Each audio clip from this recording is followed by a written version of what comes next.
Assalamualaikum warahmatullahi wabarakatuh teman-teman.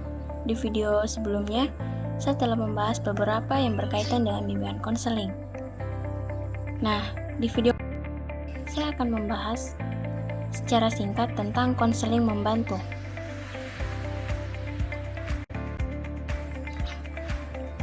Mengapa konseling disebut dengan konseling membantu? Karena adanya interaksi antara konselor dan konseli yang merupakan suatu kondisi yang membuat konseli terbantu dalam mencapai perubahan yang lebih baik. Sebagai proses psikologis, konseling memberikan pengalaman belajar yang baru kepada seseorang atau konseli.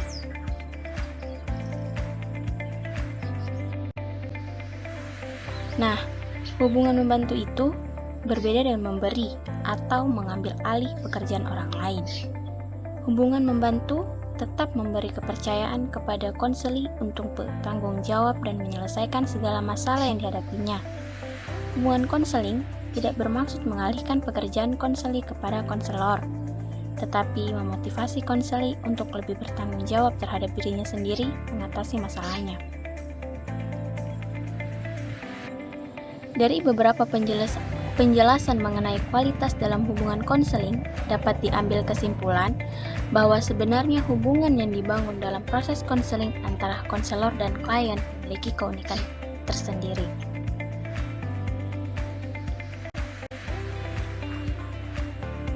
Menurut Surya 2003, ada beberapa kualitas hubungan konseling yang tidak dapat dijumpai dalam hubungan lain, yaitu: pertama, ketulusan konselor dalam melakukan hubungan membantu ditandai dengan sikap ramah, hangat, dan bersahabat, dapat menggugah klien untuk lebih meyakini dirinya. Kedua, pemahaman yang diberikan konselor terhadap klien dengan segala latar belakang dan masalah-masalahnya dapat membuat klien merasa diterima. Ketiga, ketulusan orang akan diperoleh dan berkembang melalui interaksi dengan konselor yang tulus. 4.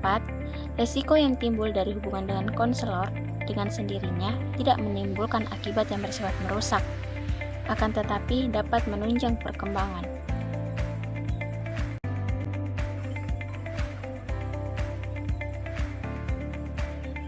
Nah, menurut Giorgi dan Kristiani 1990 dalam Latipun 2004 mengemukakan 6 karakteristik dinamika dan keunikan hubungan konseling dibandingkan dengan hubungan membantu yang lainnya.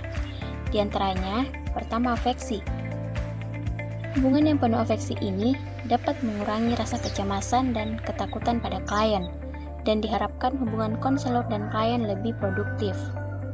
Kedua, intensitas. Hubungan konselor dan klien yang intensitas ini diharapkan dapat saling terbuka terhadap persepsinya masing-masing. Ketiga, pertumbuhan dan perubahan. Hubungan konseling terus berkembang sebagaimana perubahan dan pertumbuhan yang terjadi pada konselor dan klien. Hubungan tersebut dikatakan dinamis jika dari waktu ke waktu terus terjadi peningkatan hubungan konselor dan klien. Keempat, privasi. Pada dasarnya, dalam hubungan konseling perlu adanya keterbukaan klien.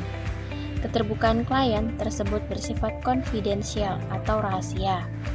Kelima, dorongan.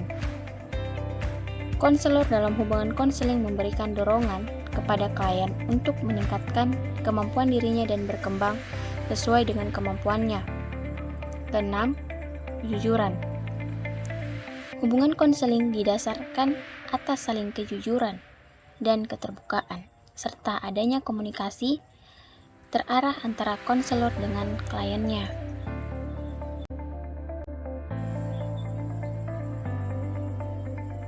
Nah, dan yang terakhir, menurut Sostrom dan Brammer 1982 mengemukakan juga beberapa karakteristik hubungan dalam konseling.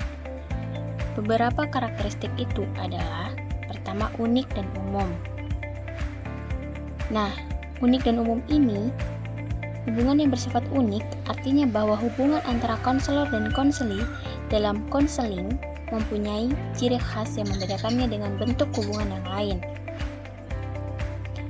Nah, yang kedua, keseimbangan antara aspek objektivitas dan subjektivitas. Dalam proses konseling, interaksi konselor dengan klien tidak seluruhnya bersifat objektif, akan tetapi juga tidak seluruhnya subjektif.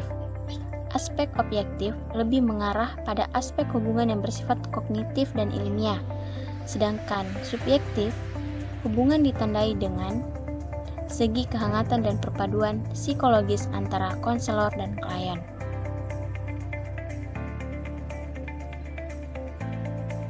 Ketiga, terdapat unsur kognitif dan afektif. Dalam proses konseling, hubungan antara konselor dan klien memiliki keseimbangan antara aspek kognitif dan aspek afektif.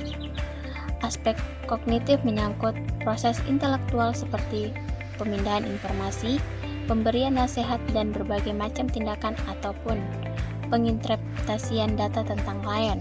Sedangkan aspek afektif mengarah pada ekspresi perasaan dan sikap. Keempat, unsur kesamar-samaran dan kejelasan. Dalam proses konseling, terdapat unsur kesamar-samaran dan kejelasan dalam arti pada situasi tertentu, konselor memberikan rangsangan tersamar. Sedangkan dalam situasi lain, konselor memberikan rangsangan yang jelas. Hal ini dimaksudkan agar konselor dapat memperoleh informasi atau bagaimana cara pandang klien terhadap masalah yang dialaminya. Dan yang terakhir, adanya unsur bertanggung jawab. Dalam hubungan konseling, tanggung jawab tidak seluruhnya ada pada konselor, tetapi juga tidak seluruhnya ada pada klien. Perwujudan dari tanggung jawab ini adalah antara konselor dan klien sama-sama memiliki tanggung jawab dalam tujuan maupun komitmen yang dibangunnya.